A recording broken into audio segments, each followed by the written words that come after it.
Before the backlash, before the silence that felt heavier than any accusation, and before the name BoatOat became associated with controversy instead of comfort, there was a bond that fans believed could survive anything. It wasn't just a pairing born from shared projects or public appearances. It was something that felt lived in, something that grew quietly through years of trust, mutual protection, and unspoken understanding. For many fans, BoatOat wasn't just entertainment. It was emotional safety. Hello fans, welcome to my YouTube channel. Please don't forget to like, comment, subscribe, and click on the post notification to get notified whenever I upload a new video. For a long time, BoatOat represented stability in an industry known for sudden changes. Their interactions felt natural, never forced, never overly curated. When they laughed, it felt real. When they stood beside each other in silence, it felt intentional. Fans picked up on the small details, the way Boat always looked toward Oat first, the way Oat softened whenever Boat spoke. These weren't moments written into a script. They were moments that simply existed. That's why the fall hurt so deeply. It all began with what should have been an ordinary live broadcast. Oat went live to talk about his new movie, to share excitement, to connect casually with fans the way he always had. There was no tension in the beginning. He smiled, joked, responded to comments, and spoke comfortably, unaware that a single moment would soon overshadow everything else. In the middle of the live, Oat made a comment involving a dog. It was brief, casual, and clearly not meant to harm. But the internet doesn't wait for intention. Someone clipped the moment. Another person removed the surrounding context. Another added their own interpretation. Within hours, the comment was no longer Oat's, it belonged to the outrage machine. What followed was swift and merciless. Accusations spread faster than explanations ever could. Words like insensitive, cruel, and heartless began circulating alongside his name. Some fans were confused. Others were hurt. And a loud minority was angry. The nuance was gone. The full live video was ignored. Only the clipped moment mattered. Then came the silence, not just from Oat, but from Boat as well. Fans waited for clarification. They expected the agency to step in, to explain, to protect. Instead, what they received felt like abandonment. The agency released a statement that leaned toward apology rather than defense. No context. No reassurance. Just damage control. That decision changed the direction of everything. When Oat finally appeared to apologize, the image of him shattered hearts across the fandom. His hands shook uncontrollably as he spoke. His eyes were swollen, his voice cracked, and every word felt heavy with pressure rather than sincerity. He wasn't explaining himself, he was submitting. Beside him sat Boat. Boat said very little, but his presence spoke volumes. His eyes glistened.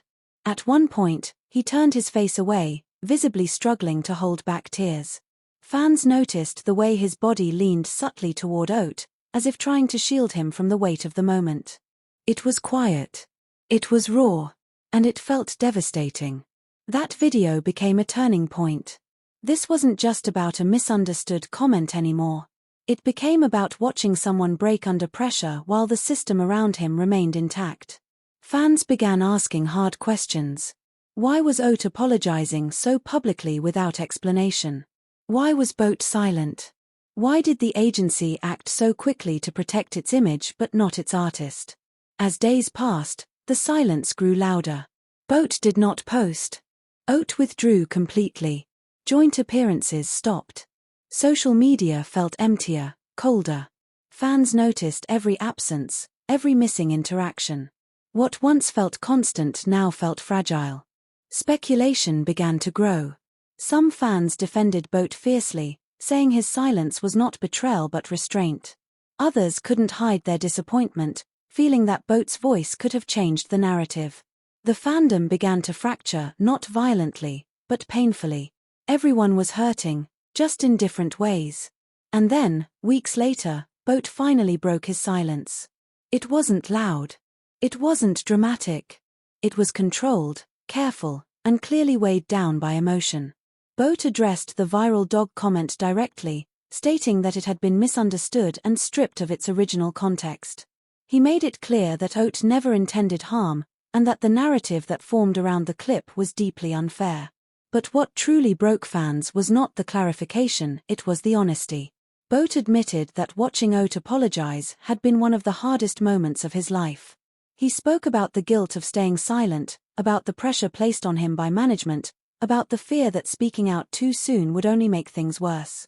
His voice remained steady, but the exhaustion underneath was impossible to miss. He sounded like someone who had been carrying too much alone.